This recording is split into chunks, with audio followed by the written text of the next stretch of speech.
बिस्मिल्लाहिर्रहमानिर्रहीम। इब्तिदा में जब हमने पहला लेक्चर स्टार्ट किया था, हमने बात की थी प्रोग्रामिंग पैराडाइम्स की, जो कि मुश्तमिल होता है procedural programming, object oriented programming, functional programming और लॉजिक प्रोग्रामिंग पे। बाज़ जगहों पे प्रोसीजरल प्रोग्रामिंग को एज अ पैराडाइम लिखा गया है, बाज़ जगहों में स्ट्रक्चर्ड प्रोग्रामिंग को।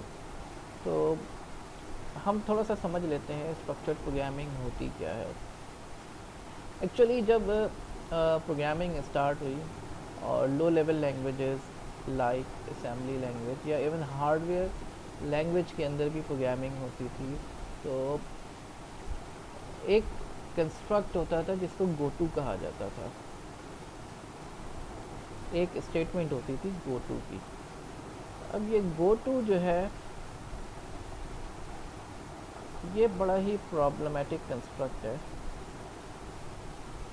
आपका प्रोग्राम सीक्वेंस में रन हो रहा है, 1 line 2 line, line number 3, line number 4। यहाँ पर एक गो टू की स्टेटमेंट आई, इसने प्रोग्राम का फ्लो एब्रप्टली चेंज किया और आप जंप कर गए लाइन नंबर 1000 के ऊपर।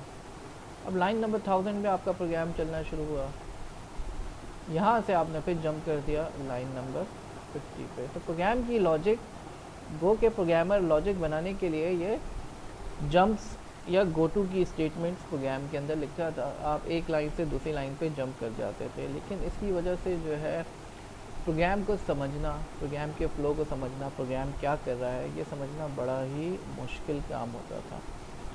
तो इस प्रॉब्लम को सॉल्व करने के लिए एक कॉन्सेप्ट दिया गया स्ट्रक्चर्ड प्रोग्रामिंग का। स्ट्रक्चर्ड प्रोग्रामिंग में हमारे पास 3 प्रोग्रामिंग कंस्ट्रक्ट्स ऐसे हैं जिसकी मदद से आप वो तमाम काम जो आप गो टू से कर सकते थे। मिसाल के तौर पर आप लूप लगाना चाह रहे हैं, कोई स्टेटमेंट रिपीट कराना चाह रहे हैं, तो आप गो टू के थ्रू करते थे। इसके अलावा आप जो है कोई कंडीशन लगाना चाह रहे हैं, तो वो तमाम काम आप जो गो टू से कर सकते थे, वो काम इन 3 कंस्ट्रक्ट सीक्वेंस, सिलेक्शन और आइट्रेशन की मदद से कर सकते हैं। तो सीक्वेंस से मुराद ये है कि आपका प्रोग्राम जो है लाइन बाय लाइन सीक्वेंस में एग्जीक्यूट हो रहा है।